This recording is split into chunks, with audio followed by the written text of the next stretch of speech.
Bienvenido y bienvenida a este nuevo capítulo de nuestro libro, de esta nuestra aventura divulgativa. Hoy, en esta, al menos aquí, despejada tarde de marzo, que bueno, tenemos a Diego a la escucha, así que te reporto que por el Real lejos está la cosa relativamente despejada, al menos veo el horizonte bien, bonito. Pues tendremos un palique más, nuevamente, otra semana. Esta vez en Petit Comité. Y bueno, en honor a Pokémon, que como ya muchos sabrán, esta próxima entrega se ha anunciado que se ambientará en Españita, pues voy a parafrasear a un famoso grupo con, su leitmotiv. Entonces, para denunciar a los enemigos de la libertad y el amor y la ciencia, para extender nuestro saber más allá del espacio exterior, Dani y Adri. Palique divulgativo despega a la velocidad de la luz. Conéctense ahora y prepárense para palicar. Miau, bien dicho. Bueno, Ay, Dios. No me creo que te esté siguiendo el juego con esto, tío. muchas gracias, Dani, por tu aportación y entrar a mi juego cómico, por supuesto, nada serio. Bueno, como siempre, a mi lado, y habrán escuchado a uno de ellos, mis fieles compañeros, evidentemente mi ambientoloco favorito, Adrián, ¿cómo estás? Hola, ¿qué tal? Un gustazo estar aquí otra vez y la intro, la verdad que es insuperable, ¿eh? Ya me las ingeniaré para volver a superarla, tranquilo. Y por otro lado, el físico por excelencia y excelente persona, Daniel, ¿cómo estás? Hola a todos. Tío, eso me ha llegado un poco al corazón, ¿eh? Me ha pillado desprevenido, excelente persona. Tú sabes, Pero bueno, nada, lo de siempre, un placer estar por aquí y esperemos que la charlita sea interesante. él sabe que es verdad, él sabe que es verdad.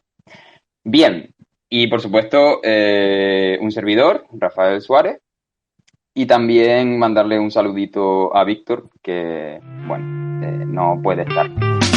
Scar tissue that I wish you saw. Sarcastic Mr. Know-It-All. Close your eyes and I'll kiss you, 'cause with the birds I'll Bien, stay. hoy hablaremos sobre varias cosas. Hablaremos sobre supergigantes azules, veremos qué es eso, qué es lo que pasa. Sobre especies invasoras y también sobre el cambio climático. Como ven, es una temática variada y como siempre, y como viene siendo costumbre últimamente en Palique Divulgativo, no vamos a estar exentos de polémica, para ser sincero. Hoy vamos a abrir con una temática bastante interesante, con un tema espacial y especial, que a mí me gusta, que nos va a contar Dani sobre una supergigante azul. Dani, ¿qué nos puedes contar sobre esto? Pues bueno, Rafa, justamente esta semana, sí, hace un par de días salió una nota de prensa del Instituto de Astrofísica de Canarias que en una investigación conjunta con la Universidad de La Laguna habían detectado o habían podido estudiar en profundidad una estrella supergigante azul llamada, agárrate que vienen números, 2 más J 20 39 53 58 más 42 22 55. El 2 más 2 MASS vienen las siglas en inglés de reconocimiento en 2 micrómetros de todo el cielo, que es como uno de los proyectos de planiferio más ambiciosos que existen actualmente, y el tema de 2 micrómetros viene porque es el ancho de banda del infrarrojo en el que estudian esas estrellas. Y bueno, pues este objeto, que como ya hemos comentado es una supergigante azul, se encuentra en Cygnus X a 5.700 años luz de la Tierra, que es una región de formación de estrellas con el mayor número de estrellas masivas de la Vía Láctea, o con uno de los mayores números de estrellas masivas de la Vía Láctea. 2 más J, vamos a llamarla J para los amigos, para no estar repitiendo toda la tirada de números, tiene una masa de 50 veces la del Sol y un radio de aproximadamente 40 radios solares. Y es que lo más impresionante de todo es que su luminosidad es de 1.000.000 de veces superior a la de nuestra estrella. Pero claro, ¿por qué si es tan... A ver, si es tan brillante, ¿por qué no la hemos visto antes? ¿Por qué no la hemos... Bueno, no se ha detectado antes. Porque estamos hablando de que tiene una magnitud con ese brillo 4 y el Sol, a simple vista, detecta hasta las estrellas de magnitud 6. Es importante señalar que la magnitud, a mayor magnitud, menor es su brillo. Por lo tanto, cuanto menor sea la magnitud, más brillante es y más visible también. Lo que ocurre es que Cygnus X, al ser una región de formación estelar, supone una nube gigante de polvo y otros materiales, a partir de los cuales luego se forman las estrellas. Entonces, claro, este polvo, quieras o no, va a actuar como un filtro, como si estuvieses escondiendo a J, a la estrella que hemos apodado así, lo que provoca que la magnitud se quede en 14. Es decir, pasamos de 4 a 14. Su brillo baja unas 10.000 veces. La observación del estudio de esta estrella, concretamente de este estudio, está hecho en el Gran Tecán, en el Gran Telescopio Canarias, que está ubicado en el Roque de los Muchachos, en La Palma, y se trata de una estrella al final de la secuencia principal. Es decir, está a punto de alcanzar las fases finales de su vida y transformarse probablemente en una hipergigante azul, un tipo de estrella que es muy poco conocida en la Vía Láctea. Además, lo que más llama la atención de este estudio en particular son las altísimas velocidades que se han detectado de la estrella, en torno a variaciones de 60 kilómetros segundo, que son de un valor impresionante para un objeto tan masivo. Hay varias teorías acerca de por qué se mueve a velocidades tan altas, como puede ser, que principalmente es una atracción gravitatoria muy intensa. Algo está tirando del objeto para moverlo a esas velocidades.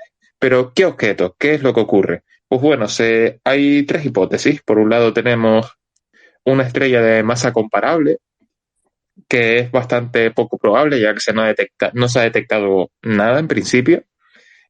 Y luego tenemos estrellas de neutrones o agujeros negros. Si fuese una estrella de neutrones o un agujero negro, que luego podemos hablar un poco de definir estos objetos, que son bastante interesantes, la verdad, pues hablaríamos de que ese objeto en el pasado fue de los más grandes que hubo en la Vía Láctea, para mover una estrella de esa masa, que como es J, a velocidades tan altas. Y bueno, esto es un poco el resumen general de la noticia. Así que, no sé, podemos hablar de formación estelar, de las nubes de polvo, de por qué, bueno, es tan difícil estudiarlas, y sobre todo este tipo de objetos como que acabamos de nombrar. En general a mí, bueno, me parece un descubrimiento bastante... No es un descubrimiento porque, bueno, ya se sabía, pero sí la detección de velocidad sí que es un hallazgo nuevo. Me parece alucinante cómo estos bicharracos que pueblan la Vía Láctea se mueven a velocidades tan altas, y que relativamente Cygnus X está cerca de casa. O sea, estamos hablando de 5.700 años luz, que bueno, es una burrada de distancia, pero es relativamente cerca, vamos. Yo no sé si... Es que se me vino a la cabeza cuando dijiste lo de la nube de polvo estelar, ¿no? Que tapaba un poco e impedía y dificultaba su observación. Se me vino a la cabeza el caso muy reciente además, del año pasado, de Betelgeuse, en castellano tal cual se lee, Betelgeuse, ¿vale? Que es una de las estrellas más fáciles de identificar en el cielo, ¿no? Tiene un brillo muy característico y de las más llamativas y brillantes desde la Tierra. Y que sí es verdad que se observó un descenso digamos, en su brillo, ¿no? Y que mucha gente ya estaba en plan, pues baja, porque claro, morirá como supernova y se sabe que está en su fase de muerte, pero esa fase de muerte puede durar millones de años, ¿no? Corrígeme si me equivoco. Bueno, millones, o miles por lo menos. Y claro, mucha gente estaba ya dando por hecho de que va a haber una supernova, no sé qué. Por cierto, cosa muy interesante, que se supone que si esta estrella muere como supernova, la veremos desde la Tierra. O sea, a pleno día, no hace falta que sea de noche, será visible. Y va a sonar egoísta, pero ojalá la veamos, ¿no? Aunque lo dudo. Y eso, me asombra, ¿no? El saber que están ahí y cuántas cosas nos estaremos perdiendo, ¿no? Por esta materia, este polvo estelar, que nos está ocultando y que, claro, tampoco podemos identificar, ¿no? Que ese polvo está ahí. Sí, claro, porque nosotros cuando vemos el cielo nocturno, o sea, cuando se observa con telescopios profesionales el cielo nocturno, si hay una pantalla de polvo que absorbe toda la luz de lo que hay detrás de esa pantalla, pues por mucha calidad que tengas de visión ahora mismo, no vas a poder ver nada. O sea, hay cosas, a lo mejor hay una novela, perdón, siempre recurro a la ciencia ficción, pero hay una novela de Cecil Liu, que es un autor chino que a mí me encanta, que es La Era de la Supernova, que de hecho te plantea eso. O sea, la premisa del libro es que una estrella que está a, no sé, como a un par de años luz, o no, a un par de años luz no, a decenas de años luz, o sea, que está muy, muy cerca, pero oculta por una densa nube de polvo, de repente estalla y, bueno, produce una supernova que mata a todos los adultos, salvo a los niños. Y entonces se queda un mundo de niños, pero bueno. La premisa de la novela es como un poco chorra, pero es ese detalle, ¿sabes? Que al final podemos tener cosas relativamente cerca, pero que no vemos porque está tapado por las nubes de polvo. Y en relación a Betelgeuse, sí, la noticia, bueno, la gente ya le daba por hecho que eso iba a pegar el pepinazo, pero al final volvió a aumentar su luminosidad porque se habían detectado una disminución de esta y volvimos un poco a la normalidad. Es verdad que esta es una gigante roja y cuanto más grande es una estrella, menos dura su vida, o sea, que bueno, que luego podemos hablar del desarrollo de la vida y todo eso, pero sí, no, o sea, son cosas eso que a lo mejor están ocurriendo al lado de casa, pero no las vemos porque alguien ha puesto un muro ahí en medio. Bueno, algo.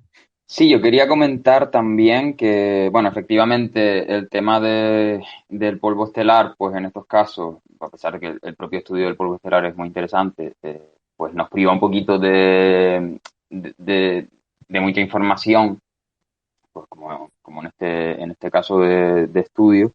También estoy de acuerdo con Adri en el tema de que, bueno, estaría bastante guapo poder ver una supernova. Si no recuerdo mal, la gran supernova que ha sido observada por la humanidad fue la creo que fue en el 1054 que formó la nebulosa del Cangrejo, si no me equivoco, que fue visible en el cielo durante, no sé si varios meses o varios años, ahora no recuerdo.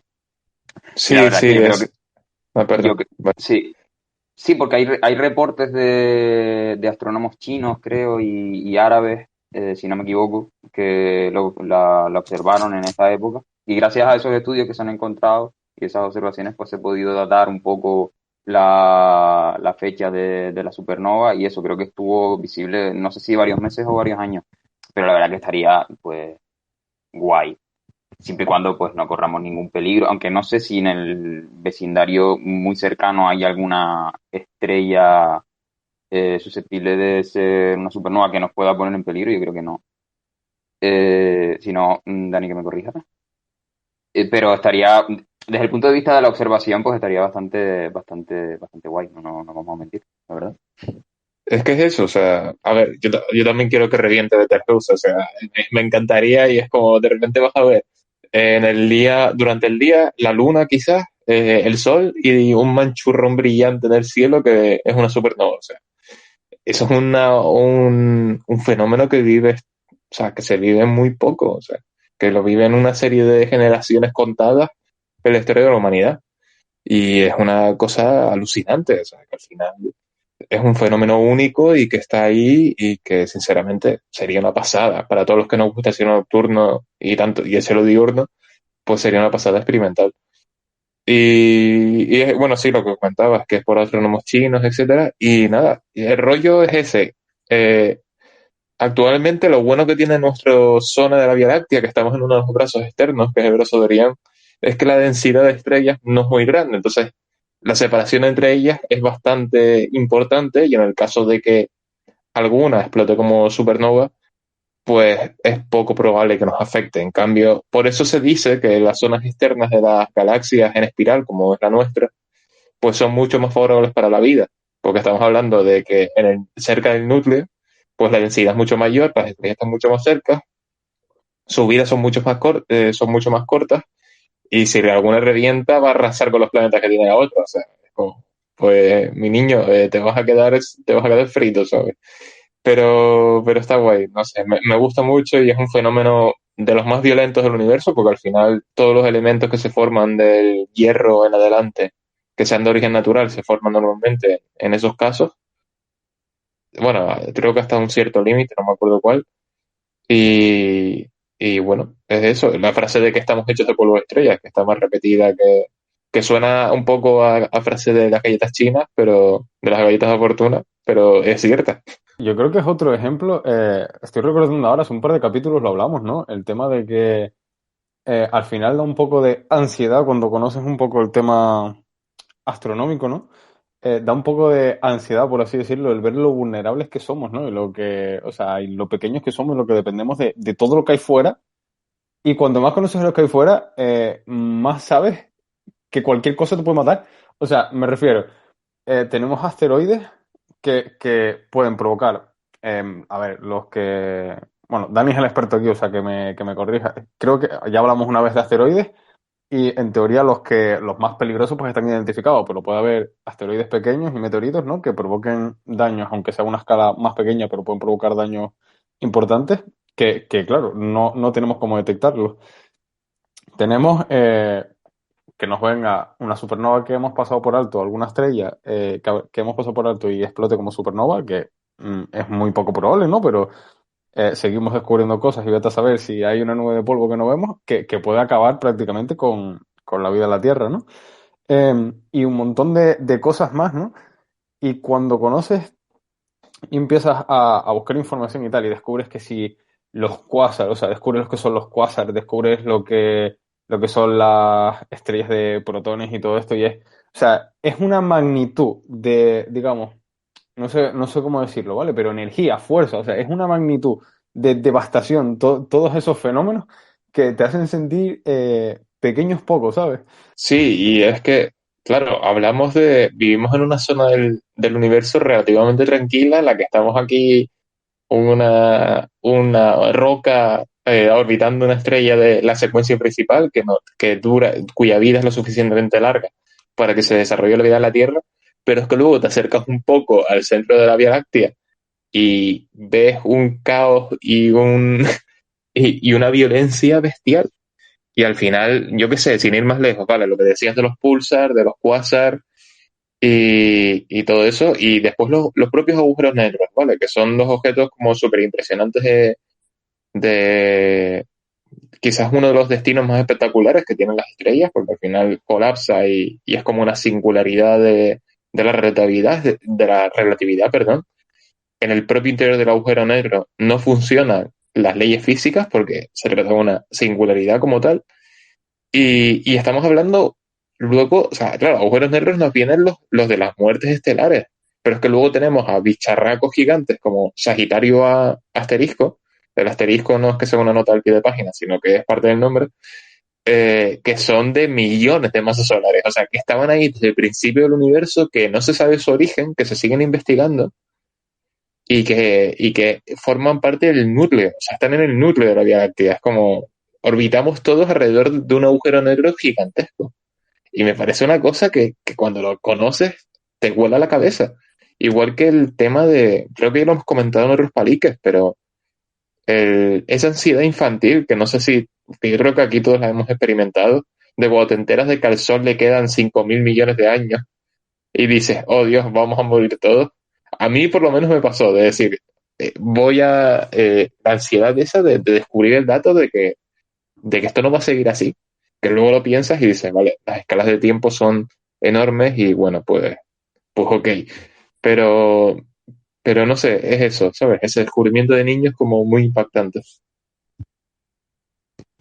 Sí, yo también quería decir, y me acordé por lo que habló Adri antes bueno, los riesgos potenciales que tiene el universo como un conjunto. Me acordé de un documental que vi de pequeño, que era bastante catastrofista, la verdad, que creo que se llamaba 10 formas favoritas de destruir la Tierra o algo así, era bastante macabro, honestamente. Y mismamente, o sea, sin salir del sistema solar, una tormenta solar muy potente mm, es verdad que nos puede afectar bastante, ¿sabes? Tanto a nivel de la vida que habría que estudiarlo como a nivel tecnológico que podría ser una auténtica catástrofe con la dependencia que tenemos hoy en día. Y también lo que estás hablando de las escalas, es que yo directamente creo que es inconcebible para nuestra mente imaginar el tamaño y las escalas que tienen algunos cuerpos celestes. Es decir, por ejemplo, Mismamente el Sol, yo creo que es bastante difícil de imaginar. Pues imagínate, pues eso, Sagitario asterisco o el agujero negro más grande, que no recuerdo si se llamaba Tom y un par de números, que ahora mismo no recuerdo la masa que tenía, no sé si era 40.000 millones de veces la masa del Sol, o sea, una auténtica barbaridad, que son auténticos colosos. Y, y ya no solo el tamaño y la masa, sino simplemente las distancias, pues también son inconcebibles para nosotros. Es decir, a nivel de exploración espacial y demás, pues para los que nos gusta ese tema y hemos fantaseado, pues viendo Star Wars, Star Trek, Interstellar y demás, pues es un poco descorazonador saber que al menos a medio y corto plazo pues no vamos a ser capaces de explorar mucho, aunque la exploración del sistema solar igualmente es muy, muy interesante y nos quedan muchísimas cosas por descubrir. Sí, yo comentabas el tema de la tormenta solar y creo que es otra cosa que no tenemos, no asumimos normalmente, ¿no? Como un riesgo al que nos estemos enfrentando y es porque, si me equivoco, vuelvo a decir que me corrija Dani porque yo aquí este no es mi terreno, ¿no? Pero estamos en una época, una parte del ciclo solar, ¿no? Calmada, un periodo de relativa calma, ¿no? Pero es que no hay que irse, bueno, depende de la escala de tiempo, ¿no? Pero en términos para la edad del Sol no hay que irse muy atrás. O sea, o en el 1859 hubo una tormenta solar, ¿no? La época del cable de telégrafo, donde hubo destrucción de tecnología, de la precaria, pero tecnología. O sea, algo de lo más impactante cuando yo escuché hablar por primera vez, que se me quedó marcado de esto, es que en zonas cercanas al Ecuador, como Cuba, por ejemplo, o sea, se vieron auroras boreales. Hay auroras boreales registradas en Cuba de la magnitud de la tormenta solar. Y entonces, si una tormenta solar de esta magnitud nos golpea a día de hoy, probablemente vayamos a retroceder varios años o décadas en avance tecnológico. Se puede cargar satélites y ahora mismo, si se carga la mitad de los satélites que hay en órbita, perdemos comunicaciones, perdemos información, o sea, perdemos un montón de cosas a las que estamos acostumbrados. Se puede cargar redes eléctricas, es decir, supondría un retroceso de varias décadas, si no más, en algunos lugares y una pérdida del avance tecnológico logrado hasta volver a reponer todo eso bastante importante. Claro, bueno, más que un retroceso en avance tecnológico, sino de la infraestructura, porque obviamente, o sea, el conocimiento no lo perderíamos, pero sí que sería un duro golpe en el desarrollo.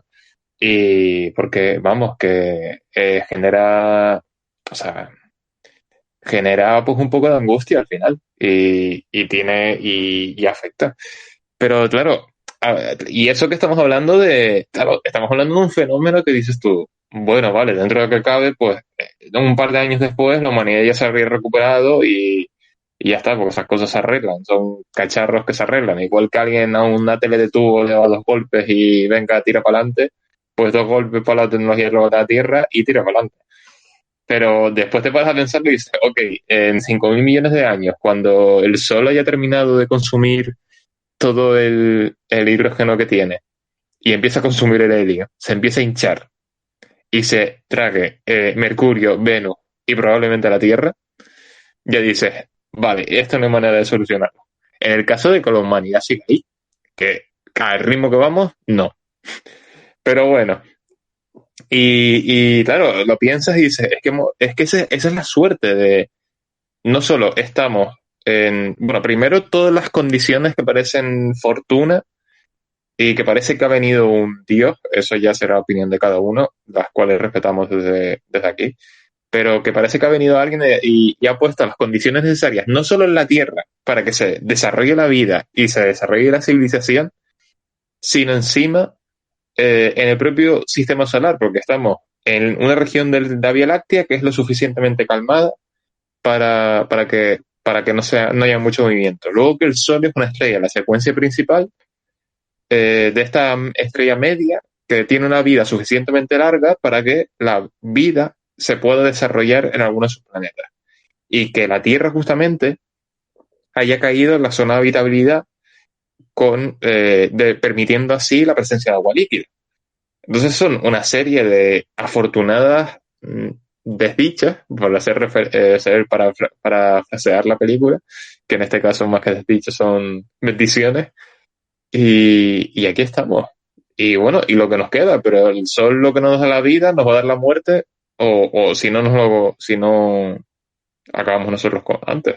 Bueno, pues a ver, este tema daría para varias horas, la verdad. Y el tema de las casualidades, porque muchas veces pues, son básicamente casualidades y golpes de fortuna para nosotros, el hecho de que estemos aquí. O sea, mismamente, ya no solo las características que han hecho posible que estemos o que haya aparecido la vida en la Tierra y que haya unas condiciones propicias para que ésta se desarrolle, sino también en la propia evolución. Es más, o sea, la última extinción masiva, o penúltima si contamos la de ahora, porque evidentemente ahora está habiendo otra, eh, si ese asteroide no se hubiera acercado, no hubiera estado ahí, pues nosotros no hubiéramos estado aquí tampoco. Es decir, si empezamos a contar eventos, la probabilidad que había de que estuviéramos yo hablando y tú oyente escuchando, pues era muy baja, la verdad.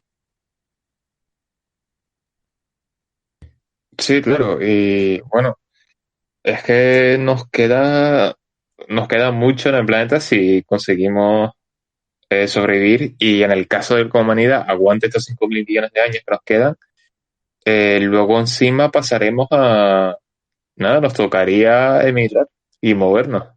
Que supuestamente en el caso de que existan más civilizaciones tan avanzadas en el resto de la Vía Láctea, pues es como el siguiente paso lógico. Primero nos originamos en África, nos expandimos por toda la Tierra, y una vez nos hemos expandido por toda la Tierra, el siguiente paso pues será salir del planeta en busca de otros sitios. Pero bueno, eso ya es para otro palique, que yo creo que puede estar muy, muy interesante con algún invitado así, bueno. O sea, bueno. Y nada, yo quería indicar que antes de pasar al siguiente tema, que va a ser un poco con zarpas y dientes, puede que provoque algún conflicto. Quería decir nada, que los oyentes se pueden participar a través del hashtag PD16, es decir, Palique Divulgativo 16, y para dejarnos preguntas, comentarios, sugerencias y que nosotros aquí los comentaremos ahora en directo o de cara al siguiente programa. O alguna noticia incluso que les llame la atención o incluso un invitado que quieran ver por aquí, ¿vale? Que nosotros estamos abiertos a cualquier tipo de sugerencia. Y con esto doy paso a Rafa para que introduzca el siguiente tema.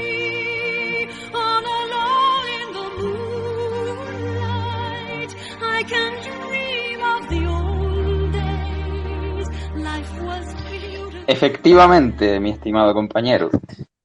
Bueno, como antes comentó pues el mismo Dani, que bueno, me siguió el juego a mi presentación Pokemil con un Meowth bien dicho, y además con la multitud de fans que están saliendo con Sprigatito, el inicial de tipo planta del nuevo Pokémon. Vamos a hablar de gatos.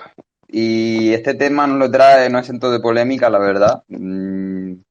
Nuestro compañero Adri, que tienes que comentar al respecto.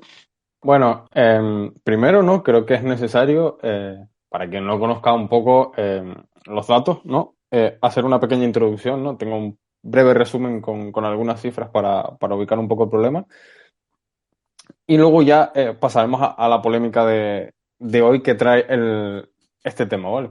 Entonces, lo primero es hablar un poco de los gatos, ¿no? ¿Los gatos son un problema? Depende. ¿De dónde? Entonces, que tú tengas un gato no es un problema. El problema es que el gato esté en el medio, ¿vale? Y lo digo yo como dueño de gatos. Entonces, el problema es que tu gato esté fuera, que tu gato esté en el medio o que directamente alguien abandone ese gato. Tenemos que tener en cuenta que los gatos son especies son una especie que ocurre lo mismo que con los perros, ¿no? Que a mucha gente les choca. Cuando he dado talleres y he hablado o dado charlas sobre todo colegios e institutos, se quedan, o sea, hay una parte que les hace sorprenderse bastante, ¿no? Que es cuando les digo que los gatos no pertenecen a ningún ecosistema del mundo. Entonces, claro, les choca un poco al principio, Pero es que pasa lo mismo con los perros, ¿no? O sea, son una especie que se ha domesticado, ¿no? Desde hace 10.000 años, los egipcios, pues empezaron a domesticarlos para proteger sus cultivos, ¿no? De roedores. Y a raíz de ahí, pues al igual que pasó con el lobo y los perros, fue divergiendo genéticamente hasta los gatos domésticos que conocemos hoy en día. Entonces, a nadie se le ocurriría decir que un perro tiene que estar en la calle. Pues lo mismo con un gato. Entonces, pues estos gatos tienen un impacto bastante importante, ¿no? En las zonas en las que son introducidos. Especialmente cuando se trata de islas, ¿no? Porque las islas tienen una alta tasa de endemicidad y además la gran mayoría tienen especies, sobre todo de fauna, que han evolucionado en ausencia de depredadores de este tipo. Entonces no tienen mecanismo de defensa para poder hacer frente a estos animales. Por poner algunas cifras así rápidas, varios estudios, o sea, todo lo que estoy diciendo tiene estudios, ¿vale? Si quieren luego les enlazo un hilo o algo con el hashtag del capítulo, donde tienen todos los datos y todas las referencias de todo esto, ¿vale? Tenemos algunos estudios que han concluido que en Australia los gatos depredan 272 millones de aves al año y esto solo si tenemos en cuenta los asilvestrados. Si sumamos los domésticos que la gente deja salir a la calle, la cifra sube a 377 millones de aves al año, algo más de 1 millón al día, ¿vale? Y 649 millones de reptiles.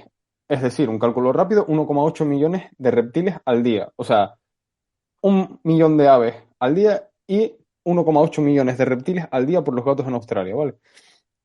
Luego esto también se han hecho estudios en otros sitios, ¿vale? En Italia, por ejemplo, en Estados Unidos, donde se ha concluido que es sorprendente, ¿no? Que es la principal causa de mortalidad de aves por encima de choques con cristales, por encima de o sea, de molinos eólicos, por encima de la caza incluso, que me parece algo súper sorprendente porque la caza es otro de los grandes impactos para muchas aves y que los gatos estén por encima, pues es un claro indicativo de problemas, ¿no? Y bueno, en Canarias es uno de los sitios, además, a nivel mundial donde más se ha estudiado esto. Y también los datos, pues, son claros, ¿no? O sea, son la principal amenaza para muchas especies y especialmente para los reptiles, ¿no? Y como es lógico, pues para los más grandes, ¿no? Cuanto más grande, más fácil cazar. Entonces, 3 de las 4 especies de lagartos gigantes, pues, se encuentran amenazadas en peligro crítico de extinción y su única amenaza o su principal amenaza, con mucha diferencia, son los gatos. Vale. Dicho esto, ¿dónde está el problema? Pues normalmente, ¿no? Los biólogos, ambientólogos, etcétera, la gente que se dedica a conservación, pues es muy clara con lo que hay que hacer y además desde hace años. Los gatos hay que retirarlos del medio.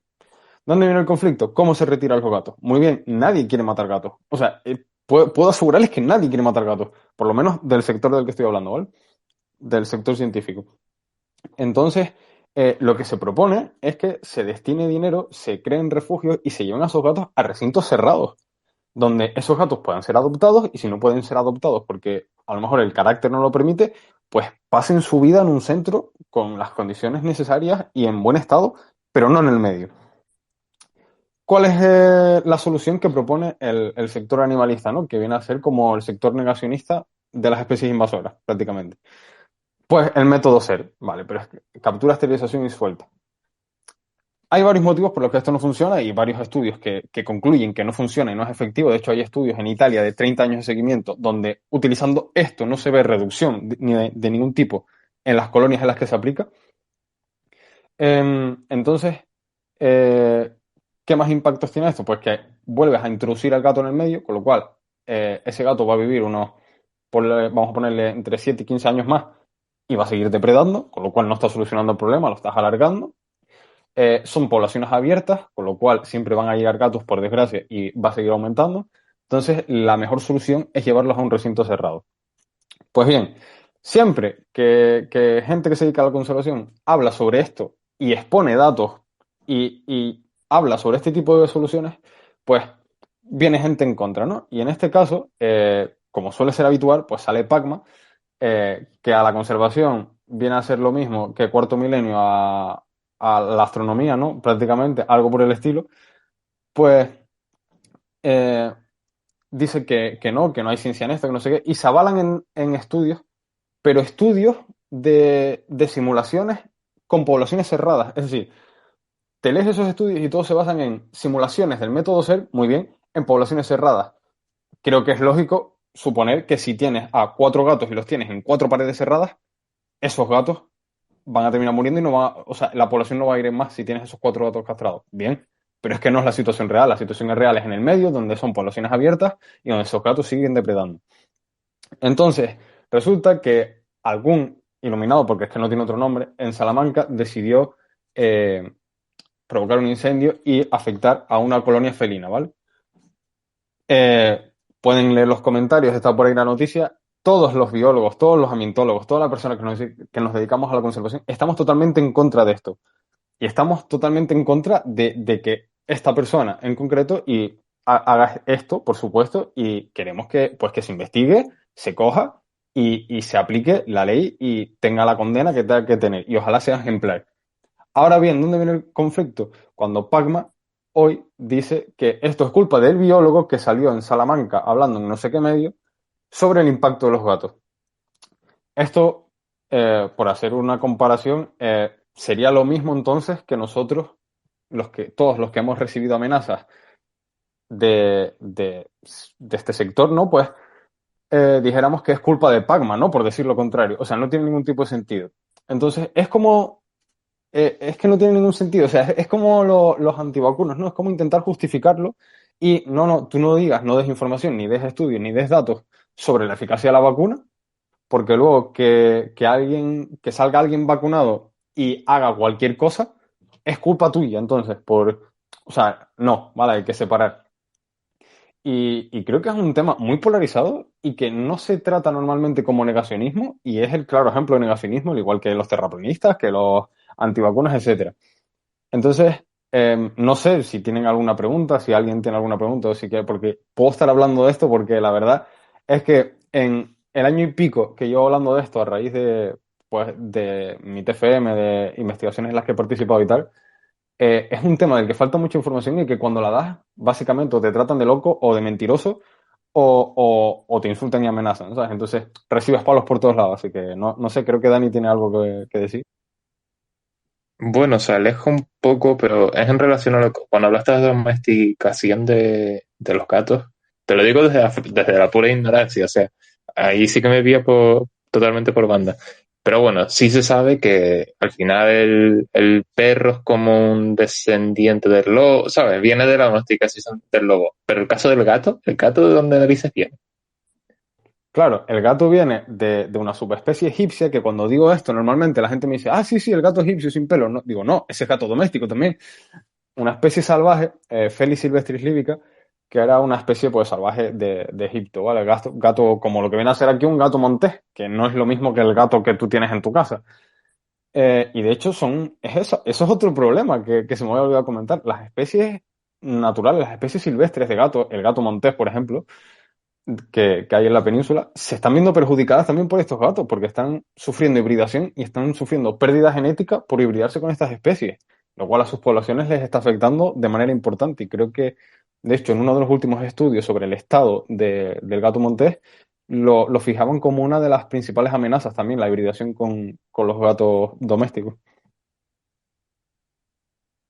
Sí, evidentemente, pues yo creo que es el tema polémico por antonomasia en conservación, el tema de los gatos, y Adri lo ha sufrido en sus carnes pues todo este tiempo. Yo la verdad es que he leído auténticas barbaridades y admiro muchísimo, y yo que soy profe, que también la tengo, pero admiro muchísimo la paciencia que ha tenido Adrián muchas veces con algunos comentarios que se vierten, y más siendo él siempre bastante claro y dejando en todos los hilos que ha hecho las referencias científicas, es decir, esto no es por capricho, no es por, oye, a mí los gatos pues no me gustan y los quiero fuera del medio, esto está basado en evidencia científica bastante importante y en diversos estudios a lo largo de todo el mundo, vamos, es que es un hecho que yo puedo incluso llegar a entender que moleste, porque pues sí, que los gatos son muy bonitos, sí que pues queremos mucho a los gatos, porque son animales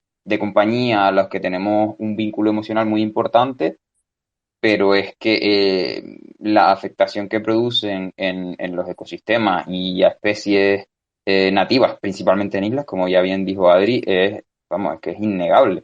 Y hay unos números que, como han estado viendo, pues se cuentan por millones. Dicen que muchas especies en islas, Adri estaba hablando de millones de individuos. Hay muchas especies que cuentan con tan solo unos miles de ejemplares.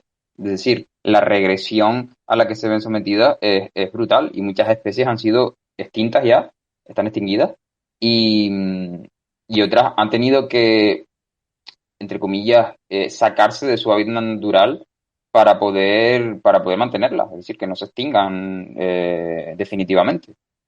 Y, y a este respecto, bueno, yo creo que la persona que hizo esa barbaridad en Salamanca no lo hizo evidentemente por temas de conservación, lo hizo pues porque por un tema de odio a los gatos y evidentemente maltrato animal y tiene que ser penado.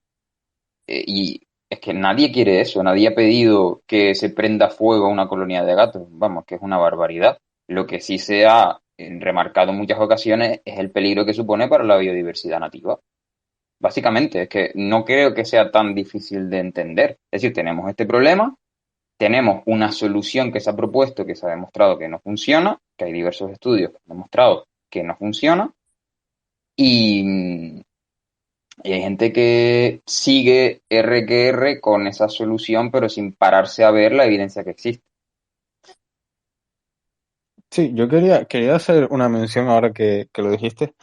Em, Esta solución, o sea, muchas instituciones también la apoyan, pero es que al final tenemos que darnos cuenta que también la apoyan porque les sale más barato pagar las instituciones, las administraciones que lo pagan, porque luego hay otras que directamente hasta pasan de la castración, pero les sale mucho más barato apoyar a una ONG que les diga, no, es que hay que castrarlos, no sé qué, vale, te doy el dinerito para castrar y me dejas tranquilo, porque ya te lo he dado. Les sale mucho más barato que poner un albergue o que pagar obras en un albergue para ampliarlo, etcétera, para poder recogerlos de la calle. Entonces, la administración también tira un poco por ahí, porque es que, vamos a ver, las administraciones, por lo menos en Canarias, los datos los tienen. O sea, los datos los tienen y se les remarcan. De hecho, hay ayuntamientos en los que para estas cosas ya directamente no llaman a nadie relacionado con la conservación, sino que tiran de asociaciones animalistas. Que yo, ojo, esas asociaciones pueden estar presididas por veterinarios, ¿vale? Pero es que un La veterinario. laguna. Sí, sí, San sí, Cristóbal de la Laguna. claramente, claramente. Vamos directo, vamos de frente. Bueno, la laguna es el claro ejemplo, ¿no? La laguna en 2020, creo que fue, dijo un lunes queremos ser un punto de asentamiento para aves y que la gente venga a ver las aves, se saca la foto, contacta con SEO Life, se saca la foto, portada de o sea, noticia en el periódico, súper bonito todo. Y al día siguiente, no, la laguna va a mantener las colonias felinas de todo el municipio y no va a hacer nada sino mantenerlas ahí. O sea, yo he pasado por zonas de la laguna, que paso recurrentemente por esa en concreto, y hace en el 2000, sí, principios del año pasado puede ser, había una colonia de 4 gatos así, o sea, alguien abandonó 4 gatos que estaban ahí y los vecinos me han comentado que llamaron, o sea, vecinos que conozco de gente que vive ahí, me comentó que habían llamado al ayuntamiento y que habían llamado para que se los llevaran porque eran 4 tal. Primero, el albergue no los coge, albergue municipal no los coge. ¿Qué pasa? Que hoy en esa colonia ya hay 25 gatos, un año después. Entonces, claro, o sea, ¿cómo va a acabar esto? O sea, es que si no se ataja ya, dentro, o sea, esa colonia, 25 gatos, o sea, no es lineal, es exponencial. El año que viene vas a tener 70. O sea, es que es una cosa. Y luego lo que comentabas también, que quería hacer un poquito de hincapié ahí, de el tema de las especies, ¿no? Tenemos, o sea, hay indicios, se sabe, hay estudios que lo demuestran que los 3 lagartos de los que hablé antes, ¿no? El de Gran Canaria, perdón, el de Tenerife, La Gomera y el Hierro, esos 3 gatos, o sea, esos 3 lagartos se distribuían por gran parte de la superficie de cada una de esas islas, ¿vale? ¿Y dónde están las 3? El de Tenerife sobreviviendo en el acantilado de Teno, porque es donde único no llegan los gatos. Eh, el de La Gomera sobreviviendo en el Risco de la América, porque es donde único no llegan los gatos. Y el del Hierro sobreviviendo en el Roque del Samor, porque está separado de la isla del Hierro físicamente y los gatos no pueden llegar. Y de hecho, las reintroducciones que se han hecho, o sea, en el Hierro pasa una cosa curiosa, que es que encima tienen un lagartario que se está gastando un dineral todos los años en dar lugar a nuevos ejemplares, ¿no? De hecho, incluso los entrenan, es una cosa loquísima, los entrenan para que sepan más o menos defenderse de depredadores, cernica, los gatos, etcétera. Y no se pueden liberar. O sea, son ejemplares que nacen en cautividad, que se supone que son para reintroducir, y mueren en cautividad porque no se pueden reintroducir porque la principal amenaza sigue estando presente, que son los gatos. Y, y de hecho, cuando se intentaron reintroducir por primera vez, murieron todos. Se reintrodujeron casi 500 ejemplares en 3 puntos del Hierro, donde menos gatos había, y todos los ejemplares muertos. O sea, todos los ejemplares muertos, no sobrevivió ni uno. Con el coste que conlleva poder no originar, ¿no? Porque no, pero reproducir esos ejemplares, ¿vale? Y otra cosa que yo siempre recalco mucho es el tema de, porque también nos tachan de especistas, ¿no? Cuando el especismo es totalmente el contrario, porque con la culebra real de California en Gran Canaria se está controlando de forma anual y no pasa esto. Aquí se han encontrado incluso mapaches, o sea que lo de las invasoras aquí es una locura. Con las termitas de Tacoronte, por supuesto, nadie va a salir a la calle a proteger a las termitas. La avispa asiática, nadie va a salir a la calle a protegerla. Entonces, el especismo está en cuando a ti te interesa una solo. De hecho, si fuera cualquier otra especie, estaría ya en el catálogo de especies invasoras. O sea, pero sin ninguna duda y desde hace años. Como lo está el cerdo vietnamita, como lo está la culebra real de California, como lo hay, o sea, como están las cotorras, por ejemplo, hay un montón de especies que están en el catálogo por su peligro a determinar. Y hay especies, por ejemplo, que en Canarias, pues por nuestras condiciones, no puedes tener y en la península sí se pueden tener. Entonces, los gatos no, por lo que traería a nivel social, lo que conllevaría. Repito, como dueño de gatos lo digo, ¿no? Pero estoy seguro de que si no hubiera el mascotismo, entre comillas, que hay hacia los gatos, no, desde luego que estarían en el catálogo, pero desde hace muchos años. A mí, a mí lo que me llama la atención sobre todo, bueno, lo primero, a mí yo adoro los gatos. O sea, son unos animales que me parecen fascinantes y en mi casa, pues bueno, no se admiten mascotas, pero me encantaría tener uno. O sea, pero también soy consciente del problema que suponen. Y lo peor de todo es que, mira, yo no tengo la oportunidad de tener una mascota, pero joder, la gente que tiene gatos, que tengan cabeza y que no los dejen sueltos por ahí, porque es concienciación ambiental. Lo que falta al final es que la gente sea consciente del peligro que supone, y es que cuando te lleva un bicho muerto o te lleva un pájaro muerto y te lo deja en tu casa, no es bonito. No es bonito, es bastante grave el asunto y es bastante peliagudo, ¿vale? Y lo dejan de compartir porque, jajaja, qué gracioso, el gato me cree de comer. No, no, y mucha coña con que es el dueño de la casa y que tú eres su mascota y tal. Pero, o sea, no, por favor, un poco de seriedad en ese asunto porque es que es bastante grave. Y no, yo qué sé, yo por ejemplo el otro día, sin ir más lejos, yo doy clase en el Portezuelo, que es un barrio de Tegueste, y voy a la casa de un chico y aparco por allí y de repente me veo al lado de la carretera un pájaro muerto y sé automáticamente que ha sido un gato porque es que por allí rondan 4 o 5 siempre. Y es una cosa grave y bastante seria. Y también al colegio donde voy a dar clases de refuerzo hay una colonia de gatos importante, son 5 o 6 gatos. Y ahí están sueltos. O sea, es que no... sí, lo peor es que muchas veces están alimentados y cazan por diversión, ni siquiera para alimentarse. Y no sé, por favor, o sea, los dueños de gatos, los que tengan esa suerte, un poco de seriedad y de responsabilidad. Sí, yo en mi caso pues también pertenezco al mismo equipo de Dani. Me gustaría tener gatos, son unos animales a los que pues la verdad pues le tengo mucho cariño y la verdad es que me encantan, honestamente. Me parecen pues preciosos y fascinantes. Pero el problema es el que es y hay que actuar pues desde una perspectiva también ambiental y consecuente. Yo mismo en Los Realejos pues he visto colonias felinas y ahora estoy recordando una en la que realmente alrededor de ella había un auténtico cementerio de lagartos de tizones, de galotti a galotti. Es decir, se veían los cadáveres despedazados y no uno o dos, se veían bastantes más. Es decir, el problema muchas veces mm, es que el afecto que se le tiene a estos animales, el cual puedo entender, no te deja ver la realidad, porque es que a veces es solo simplemente salir a la calle y ver lo que hay alrededor de una colonia felina. Pero, pero en este caso, pues el afecto y los vínculos emocionales que se le tiene a esta especie, pues perjudican a la hora de llevar a cabo medidas, no solo a nivel individual, sino a nivel también, pues, de las instituciones. Es decir, al final, las instituciones políticas se guían en base a la opinión pública, y si la opinión pública está en contra de un tema hay que ser muy valiente para ir en contra de ello.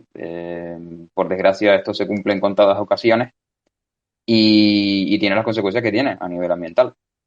Otro aspecto importante es que esto del, vamos a llamarlo, especismo o más simpatía por algunas especies que por otras también se da muchas veces en ciencia. No con la consecuencia de que tiene esto, que ya directamente pues afecta a nivel pues, de la vida y de muchas especies, sino por ejemplo a nivel de estudio. Los grupos más estudiados son aquellos grupos más afines y con más simpatía que despiertan, pues, principalmente pues mamíferos, las aves también, y hay otros grupos que por ser en parte más difíciles de estudiar y también en parte por no llamar tanta la atención, no ser tan atractivos, se dejan un poco de lado, pues mismamente pues los nemátodos, los poliquetos y otros tantos. Entonces también es un poco a nivel social y a nivel de comportamiento humano es un tema interesante que debatir. Evidentemente aquí es más grave porque como ya hemos comentado durante todos estos minutos, pues afecta a nivel de la biodiversidad insular, que evidentemente es importante. Desde Palique Divulgativo, dar nuestro apoyo a los nemátodos y a todos los que se dedican al estudio de los mismos. Los pobrecitos están marginados. Yo no estoy mucho metido en el mundo de la biología, pero solidaridad con ellos a tope. Se siente un poco como los expertos en electromagnetismo de la física. Y yo quería también dedicar, bueno, Rafa, sí. No, es que me acabo de acordar ahora un momentito el hecho de que hay gente que se lo toma muy en serio y suelta auténticas barbaridades. O sea, es decir, hace nada hemos leído a una elementa pues que ha deseado la muerte a los biólogos. Bueno, aquí La muerte Adri, y quemar sus casas. la Cuidado. muerte y quemar sus casas. Por suerte, Adri y Dani se libran, pero yo corro la desgracia de, bueno, pues falleceré en breve y mi casa será quemada hasta los cimientos y la tierra en la que se asienta será rociada con Sí, sal, probablemente. es que yo soy infiltrado, entonces a mí no me cuenta todavía ahí. Sí, tú eres un infiltrado, pero por ahora, ahora mismo, tú te libras. Claro, Yo claro, yo solo sé. digo Por estudio, que si por estudio te libras. en algún momento llegamos a guerra atómica, entonces la culpa ya será mía. Sí, Perdón. sí, también, también. Es que, bueno, aquí, no sé, es que es eso, como físico estoy aquí, siempre el tema gatos es como yo observo desde la barrera. De A ver, es decir, que bueno, pues no. aquí lo estamos hablando muy a coña, ¿no? Pero, o sea, yo es verdad, claro, yo no me he metido nunca porque no controlo en el tema de, por ejemplo, antivacunas. O sea, no controlo, me refiero. Leo cosas, leo papers y tal, pero no soy virólogo, ¿vale? Entonces, ¿a quién me voy a creer? Pues obviamente al que me da los datos y al que está formado para ello. Entonces, por eso yo no me meto con antivacunas y todo esto, porque yo no tengo o sea, sé que no hay por dónde cogerlo, sé que no, em, que eso, que al final pues no tiene razón, ¿no? Pero yo, por ejemplo, al igual que cuando debato con animalistas, ¿no? Pues me gusta respaldar cada cosa que digo, en plan, tener argumentos y poder ver si es cierto o no lo que me está diciendo. Entonces, que sé que es todo mentira, de los antivacunas, por ejemplo, efectivamente, pero no tengo las fuentes para yo decirle, mira, pues esto te estás columpiando aquí o te estás columpiando aquí, ¿vale? Entonces, a lo que iba es a que como no me suelo meter en ese tipo de debates, ¿no? O sea, yo lo tengo claro, pero no me meto a discutir con esa gente.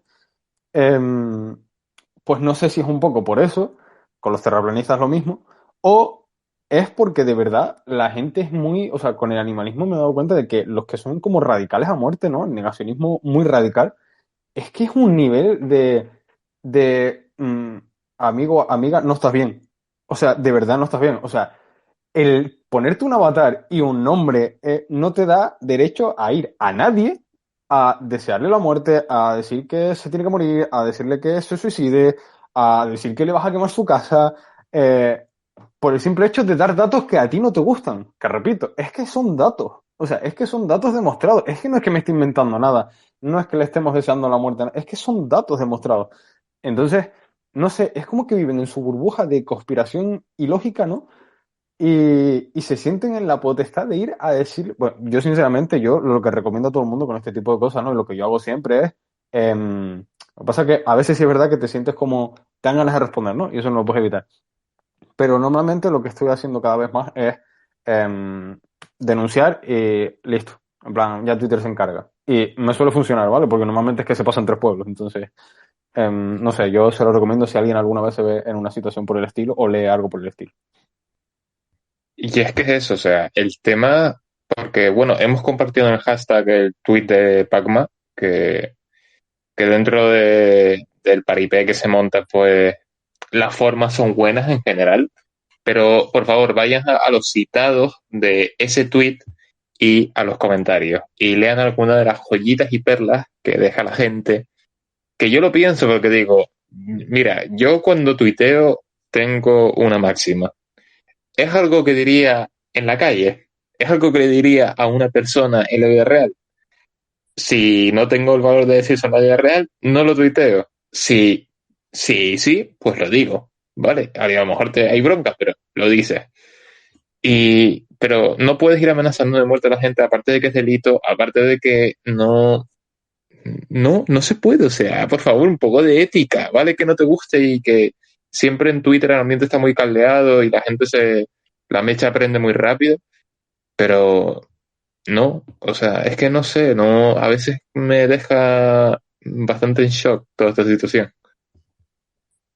Sí, la verdad es que las guitarras con cuerda y contigo concuerdo. Se dice que el sentido común es el menos común de los sentidos. Bueno, perdón por el chiste, pero que se me ocurrió ahora.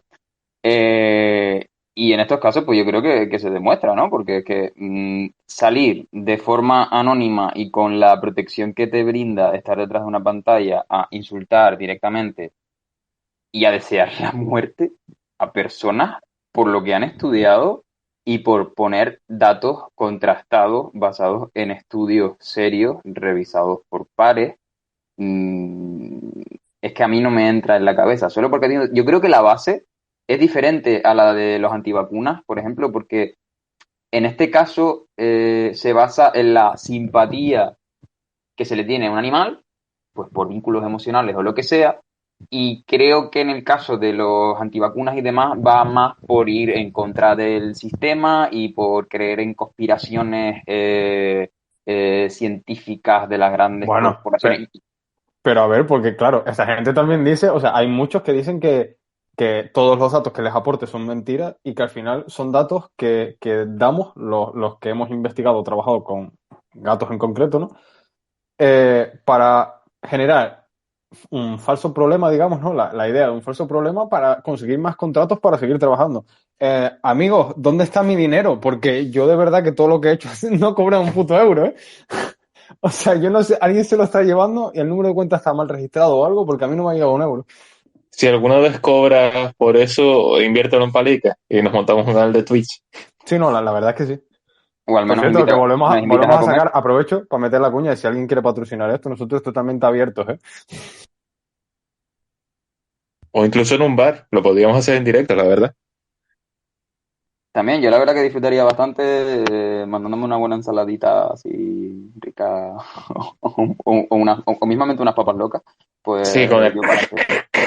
en el micrófono todo el rato ahí. No, pero molaría hacer esto en directo algún día, tío, con público. Así que si alguien conoce algún bar y quiere ofrecernos el espacio, nosotros encantadísimos.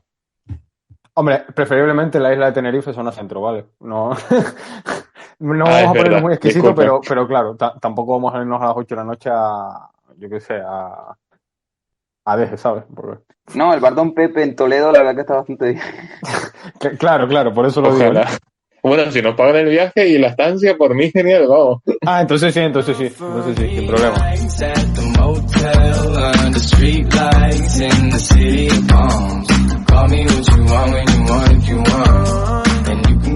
Pues bueno, la verdad es que incluso teníamos pensado sacar otro tema más que les introduje, el tema del cambio climático y el informe del IPCC, pero el tiempo se nos ha agotado por hoy y dejaremos esos temas que la verdad que son pues, interesantísimos y de actualidad realmente, aunque van a seguir de actualidad, por desgracia, en las próximas semanas.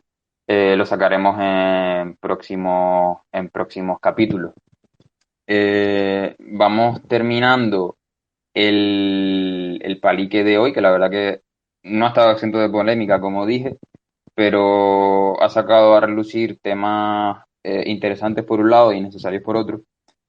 Y damos paso a nuestra sección que los asiduos al programa pues ya sabrán cuál es, la sección de recomendaciones. Entonces, nada, la recomendación de hoy, si no me equivoco la va a decir Dani, perdón. Perdón. Y nada, le doy paso. Pues yo esta semana tuve el honor de ser invitado a un podcast, este caso en vídeo que se hace por Twitch, de cine, que es Saltados de Eje. Y bueno, pues sobre todo al tratarse de recomendación divulgativa, en específico voy a recomendar el capítulo del martes por la noche, que ya está subido en YouTube, que compartiremos a continuación desde la cuenta, y que trató, en el que estuve yo invitado y estuvimos hablando de la física y de la ciencia en general, de muchas películas como Interstellar, Tenet, Star Wars, Contact, La Llegada, o sea, de un montón de películas. Son 2 horas de charla que se me hicieron súper cortas y que recomiendo muchísimo desde aquí. Y bueno, no solo este capítulo, obviamente, que es el más divulgativo, pero si les interesa el cine, si les interesan las películas, la gente que trabaja en el cine, cámaras, actores, etcétera, incluso cómicos, gente de fuera del propio mundo de la cinematografía, pues nada, les dejamos el enlace para que se vean sus capítulos. Ellos están en directo, normalmente los martes en Twitch, bueno, lo anuncian en redes, así que también les adjuntamos las redes sociales. Y nada, darles desde aquí, desde Palique, de nuevo las gracias por haberme invitado y esperemos que quedemos como podcast hermanos, que por lo menos ya nos seguimos en redes sociales. Así que esta sería la recomendación de hoy y doy paso a Rafa. Sí, la verdad que brillante recomendación de Dani y bueno, habiendo mencionado La Llegada, una peli que no puedo dejar de recomendar porque es increíble, la verdad, o sea, flipante. Y además de Interestelar, obviamente, que bueno, sobra las palabras. Con esto damos por finalizado este capítulo 16, este episodio de Palique Divulgativo. No podemos estar lo suficientemente agradecidos por el tiempo que nos dedican y por escucharnos a todas y a todos.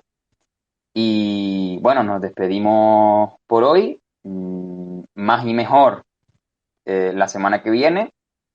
Y eso, nos citamos para el próximo jueves a las 7:30, si nos escuchan desde Canarias, y la franja horaria que sea, si nos escuchan desde otro lugar del mundo, y la hora que sea, si nos escuchan pues por Spotify. Nos despedimos por hoy, muchísimas gracias, y hasta el próximo episodio Paliquín.